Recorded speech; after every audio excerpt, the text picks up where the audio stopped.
Good morning students, నేను మీ Ganesh sir.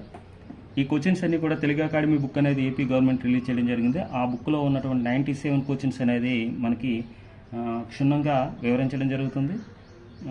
అదేవిధంగా ఈ మెన్సురేషన్ క్షేత్ర కేంద్రానికి సంబంధించి సూత్రాలు ఏ విధంగా రాబట్టబడ్డాయో పూర్తి వివరణతో కూడినటువంటి క్లాసులు కూడా నిర్వహించడం జరుగుతుంది. క్షేత్ర కేంద్రానికి సంబంధించి ఈ క్లాసులు మీరు చేసినట్టయితే ఖచ్చితంగా మీరు క్షేత్ర గణితంలో ఎటువంటి ఇబ్బంది పడకుండా మీ డిఎస్సిలో ఖచ్చితంగా మీరు చేయగలిగే రీతిలో నేను తయారు చేయడం జరుగుతుంది. నా మీద నమ్మకంతో మీరందరూ కూడా మన యూట్యూబ్ ఛానల్ని సబ్స్క్రైబ్ చేసుకోండి, మీ ఫ్రెండ్స్ అందరికి కూడా షేర్ చేయండి. ఖచ్చితంగా మీకు అప్ టు డిఎస్సి వరకు కూడా మీకు తోడుగా నేను నిలబడతాను. ఓకే, ఇక్కడ చూడండి, 3 చదరపు యూనిట్లు వైశాల్యం కలిగినటువంటి ఒక S1 అనే వృత్తం. S1 అనే వృత్తము బ్లూ కలర్లో ఉంది. బ్లూ కలర్లో ఉన్నదేమో S1 అనే వృత్తం. దీని యొక్క రేడియస్ అనేది R అనుకుందాం.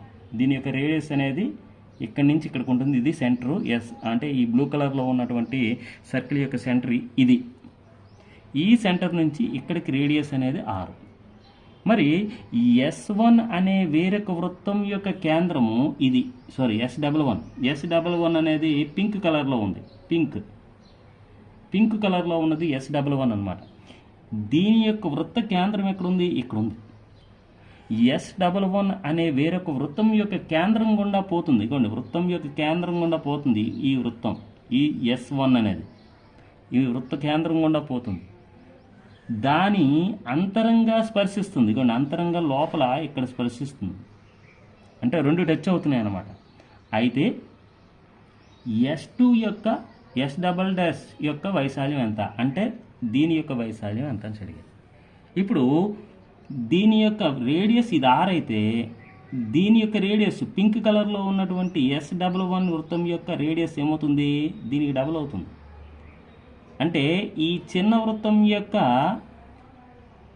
డయామీటర్కి ఈక్వల్ అవుతుంది. అంటే వ్యాసార్థానికి డబుల్ ఉంటుంది అన్నమాట. చిన్న వృత్తం యొక్క వ్యాసార్థానికి డబుల్. ఇది ఒక వ్యాసార్థం, ఇది ఒక వ్యాసార్థం అనుకుంటే దీనికి డబుల్ ఉంటుంది, 2R అవుతుంది అది.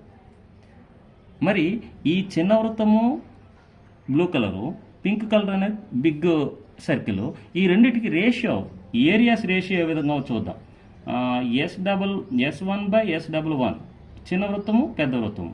ఏరియాస్ πr² బై π, R ప్లస్లో ఏమయ్యాలి? 2R² that equal to πr² by 4πr². ఈ పైకి క్యాన్సిల్, ఈ R²కి R² cancel, that equal to వీటి యొక్క రేషియోస్ అనేది 1:4 వచ్చింది. కానీ మనకి దేని యొక్క ఏరియా ఇచ్చాడు? S1 యొక్క దీని యొక్క ఏరియా ఇచ్చాడు. ఎంత ఇచ్చాడు? ఒక పార్ట్ అట 3 స్క్వేర్ యూనిట్స్ అంట, స్క్వేర్ యూనిట్స్. మరి 4 పార్ట్స్ అయితే ఎంత ఉంటుంది? ఈ ఒక పార్ట్ అనేది చిన్న వృత్తం యొక్క వైశాల్యం. అంటే ఈ 1ని 3 చేత గుణిస్తే మనకి 3 స్క్వేర్ యూనిట్స్ వచ్చింది. మరి అదేవిధంగా 4ని ఈ 3 చేత గుణిస్తే 4 3 12 స్క్వేర్ యూనిట్స్. అంటే S11 అంటే పింక్ కలర్లో ఉన్నటువంటి వృత్తం యొక్క వైశాల్యము ఎంత అని అడిగాడు. 12 స్క్వేర్ యూనిట్స్. ఎక్కడుంది? Option 1 is right answer. ఈ క్వశ్చన్ కూడా మనకి డిఎస్సి 2012లో ఇచ్చినటువంటి క్వశ్చన్. ఇక్కడ మనకి డిఎస్సి 2012లో ఇచ్చినటువంటి క్వశ్చన్ ఇది కూడా. ఒక స్తూపం యొక్క ప్రక్కతల వైశాల్యం మరియు ఘనపరిమాణాలు వరుసగా 264 చదరపు సెంటీమీటర్లు మరియు 924 ఘనపు సెంటీమీటర్లు అయితే దాని ఎత్తు మరియు వ్యాసార్థాల నిష్పత్తి ఎంత అని అడిగాడు. ఇక్కడ మనం ఏం చేయాలంటే, ఒక స్తూపం యొక్క ప్రక్కతల వైశాల్యం అంటే కర్వ్డ్ సర్ఫేస్ ఏరియా, ఇది ఘనపరిమాణం అంటే వాల్యూమ్. ఈ కర్వ్డ్ సర్ఫేస్ ఏరియా ఫార్ములా ఏంటి? స్తూపం అంటే సిలిండర్ అనమాట. సిలిండర్ యొక్క curved surface area 2πRH by next ఘనపరిమాణం అంటే స్తూపం యొక్క ఘనపరిమాణం ఫార్ములా ఏంటి? πr²H. వీటి యొక్క రేషియో కనుక్కుందాం. ఇది 264/924. చూడండి, ఇక్కడ పైకి పోయింది, ఇక్కడ ఒక హెచ్కి, ఇక్కడ ఒక హెచ్కి పోయింది, ఇక్కడ ఒక ఆర్కి, ఇక్కడ ఒక ఆర్కి పోతే ఇక్కడ 2/R మిగిలింది. That equal to 264/924. ఇక్కడ చూడండి, 2 చేతి పోతుంది, 2 13లు, 2 2. ఇక్కడ దీనిని ఇక్కడ 132 ఏడ్లు 7 రెళ్ళ 14 1 7 మూలు 21 1 22 2 7 1 7 2 9 చూసండి 132 ఏడ్లు అయితే సరిపోతుందా 132 ఏడ్లు that equal to 1/r equal to 1/7 వచ్చింది that equal to r equal to ఎంత అవుతుంది 7 అవుతుంది. మరి ఎత్తు మరియు వ్యాసార్థాల నిష్పత్తి అడిగాడు. మనకి వ్యాసార్థం తెలిసిపోయింది. అంటే ఎత్తు మరియు వ్యాసార్థం అన్నాడంటే height is to radius. Height అనేది తెలీదు కానీ రేడియస్ ఎంత 7. ఈ 7 ఎక్కడుంది ఇక్కడే ఉంది కాబట్టి 4th one is right answer. మరి ఈ హైట్ అనేది ఎలా తెలుసుకుంటాం? హైట్ అనేది మనం 2πr/h ఏంటిది కర్వ్డ్ సర్ఫేస్ ఏరియా. ఇందులో 2 తెలుసు, పై ఎంత 22/7 తెలుసు, r వాల్యూ ఎంత 7 తెలుసు, ఇంటూ h తెలుసు దట్ ఈక్వల్ టు 264 ఇన్స్ మనకి ఇవ్వడం జరిగింది. వేసాం. ఇప్పుడు ఈ 7కి పోయింది, 2 చేతి పోతుంది, 2 13 26, 2 రెళ్ళు. అదేవిధంగా 2 చేతి పోతుంది, 2 11, 2 ఆర్లు, 2 ఆర్లు, 11 1, 11 ఆర్లు. h ఈక్వల్ ఎంత వచ్చింది 6 వచ్చింది. అంటే h ప్లేస్లో 6 వేస్తే 6:7. మన answer 4th one is right answer. ఈ క్వశ్చన్ డిఎస్సి 2012లో ఇచ్చినటువంటి క్వశ్చన్. నెక్స్ట్ టెట్కమ్ టీఆర్టీ 2015లో ఇచ్చినటువంటి క్వశ్చన్స్ ఎలా వచ్చాయో చూద్దాం. ఈ క్వశ్చన్ అనేది ఇది ఒక గొల్లగోళము హ్యాలో సిలిండర్. ఇక్కడ మనకి ఈ సిలిండర్ యొక్క బాహ్య వృత్తం యొక్క బాహ్య వ్యాసార్థం ఇచ్చాడు. అంటే ఇక్కడి నుంచి ఇక్కడికి ఈ డిస్టెన్స్ అనేది బాహ్య వ్యాసార్థము R ఈక్వల్ టు మనకి ఎంత ఇచ్చాడంటే 8 సెంటీమీటర్స్ ఇచ్చాడు. ఈ సిలిండర్ యొక్క హైట్ ఎంత ఇచ్చాడంటే 10 సెంటీమీటర్లు ఇచ్చాడు. మరి ఈ సిలిండర్ యొక్క లోపల ఉన్నటువంటి రేడియస్ r ఈక్వల్ టు ఎంత ఇచ్చాడంటే ఇవ్వలేదు. నెక్స్ట్ అదేవిధంగా ఈ సిలిండర్ యొక్క సంపూర్ణతల వైశాల్యం దట్ ఈక్వల్ టు ఎంత total surface area equal to మనకి 338 πns ఇచ్చాడు. అసలు సంపూర్ణతల వైశాల్యం అంటే ఏంటి? Curved surface area plus top bottom. Top plus bottom ఎంత ఉంటుందో ఒకసారి చూద్దాం. టాప్ అనేది ఒక కంకణాన్ని సూచిస్తుంది, బాటమ్ కూడా ఒక కంకణాన్ని సూచిస్తుంది. ఆ కంకణ వైశాల్యం ఫార్ములా ఏంటి? ఇది ఈక్వల్గా ఉంటుంది టాప్ బాటమ్. కాబట్టి 2 × π × r + r × r - r. ఇది కంకణ వైశాల్యం ఫార్ములా. ఇది టాప్ బాటమ్ కాబట్టి 2 రాయడం జరిగింది. కర్వ్డ్ సర్ఫేస్ ఏరియా ఏమవుతుంది? కర్వ్డ్ సర్ఫేస్ అనేది లోపల బయట ఉన్నట్టు కర్వ్డ్ సర్ఫేస్ ఏరియా 2πr/h అవుతుంది. సారీ R బయటదైతే, లోపలిదైతే 2πr/h అవుతుంది. ఈ రెండు కలిపినట్టయితే 2π, ఈ రెండు యాడ్ చేసినట్టయితే 2π కామన్ తీసామనుకోండి 2πh, అప్పుడు r + r అవుతుంది. అంటే 2π × r + r × h అవుతుంది అన్నమాట. ఇప్పుడు ఈ కర్వ్డ్ సర్ఫేస్ ఏరియా ఈ టాప్ బాటమ్ ఏరియా కలిపితే కదా మనకి టోటల్ సర్ఫేస్ ఏరియా రావడం జరుగుతుంది. ఇప్పుడు total surface area 338 π equal to formula ఏంటి? ఇక్కడ చూడండి 2π r + r అనేది కామన్ తీయచ్చు. ఇందులో కూడా ఉంది. 2π R + r ఇంటూ ఇక్కడ ఏం మిగిలింది మనకి r - r, ఇక్కడ ఏం మిగిలింది +h. ఇప్పుడు ఇందులో సబ్స్టిట్యూట్ చేయాలి. మనకి ఈ పైకి క్యాన్సిల్, 2 చేతి పోతే 2 16 32, 2 9 18 అయిపోయింది. దట్ ఈక్వల్ టు R అంటే 8 + r, ఇక్కడ 8 - r, ఇది h value 10 + 10 that equal to 169. That equal to 8 + r into ఈ రెండు యాడ్ చేస్తే 18 - r. చూడండి r వాల్యూ నేను ఒక 6 తీసుకున్నాను అనుకోండి, అంటే 13 160 ఉంది కదా. ఇదొక 13 ఇదొక 13 అనుకుందాం. ఇప్పుడు 8 + r ఈక్వల్ టు ఎంత అవుతుంది? 13 అనుకుంటే r ఈక్వల్ టు ఏమవుతుంది?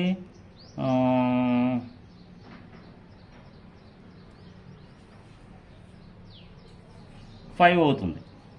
ఇక్కడ చూడండి, ఇక్కడ r ప్లస్లో 5 తీసుకున్నాం అనుకోండి ఇది 13 అవుతుంది. ఇక్కడ r ప్లస్లో 5 తీసుకున్నాం అనుకోండి ఇది 13 అవుతుంది. 13 169 రావడం జరుగుతుంది. అంటే ఖచ్చితంగా r వాల్యూ అనేది మనకి దేర్ఫోర్ r ఈక్వల్ టు ఏమవుతుందంటే మనకి 5 అవుతుంది అన్నమాట. వాడు ఇప్పుడేం అడిగాడు? ఈ గుల్ల స్తూపం యొక్క మందము అంటే ఏంటి తెలుసా? ఈ క్యాపిటల్ ఆర్ అనేది పెద్ద స్తూపం యొక్క బయట వ్యాసార్థం అవుతుంది.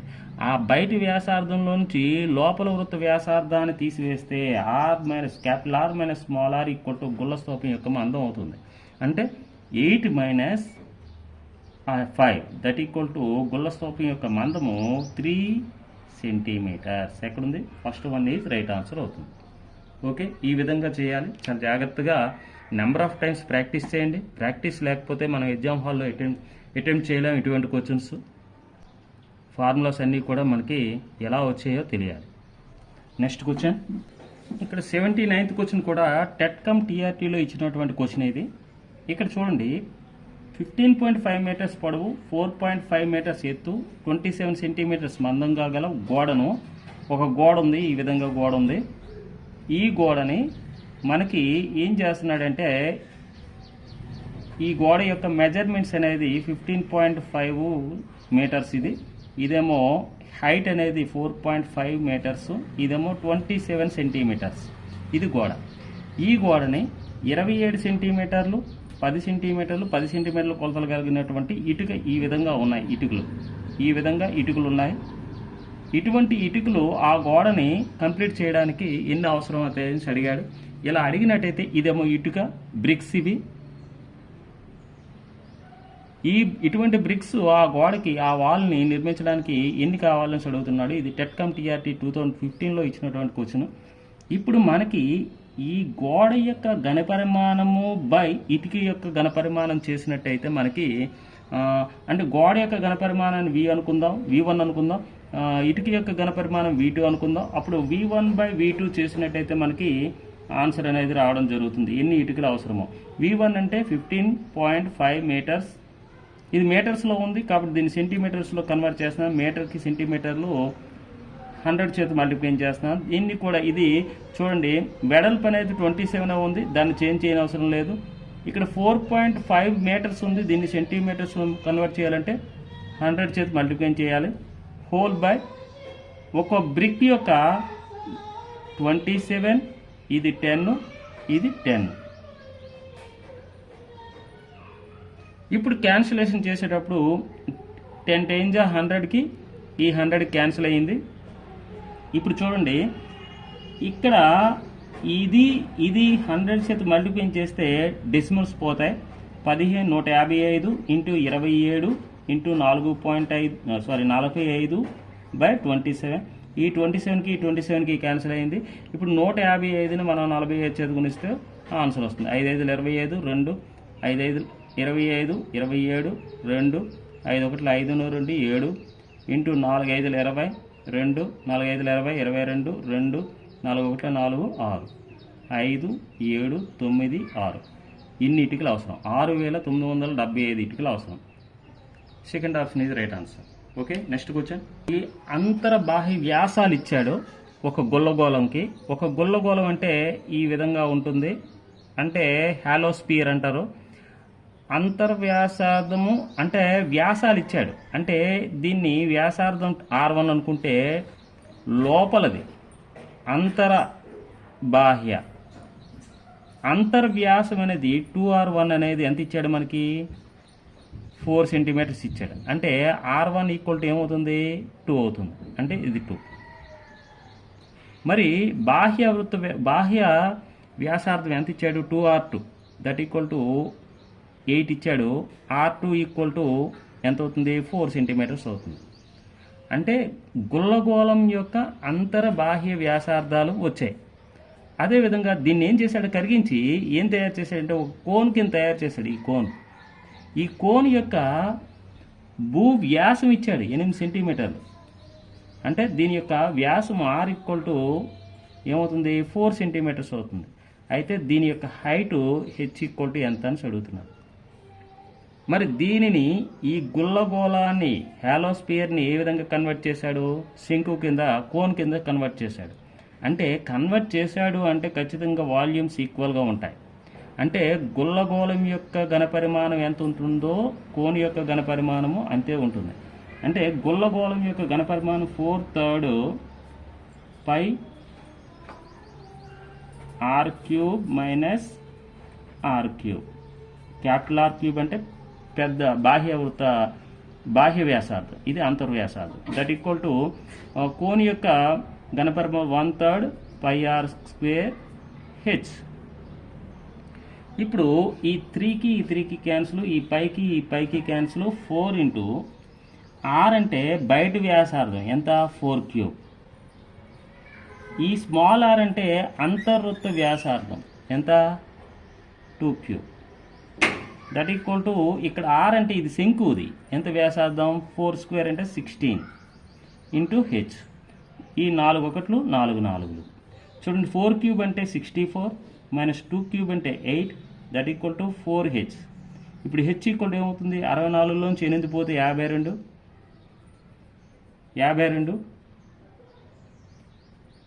64లో నుంచి 8 పోతే 52 కాదు 56 అంతేనా? ఓకే 56. ఈ 4తో డివైడ్ చేయాలి. 4 ఒకట్లు 4 4లు అంటే హెచ్ వాల్యూ ఎంత వచ్చింది అంటే ఈ శంకు యొక్క హైట్ అనేది 14 సెంటీమీటర్లు మనకి ఆన్సర్ అవుతుంది. Third one is right answer. Okay, ఈ క్లాసెస్ చెప్పే విధానం మీ అందరికీ నచ్చినట్లయితే లైక్ చేయండి, షేర్ చేయండి, ఖచ్చితంగా కామెంట్ చేయండి. Okay, thank you. నెక్స్ట్ క్లాస్లో కలుసుకుందాం.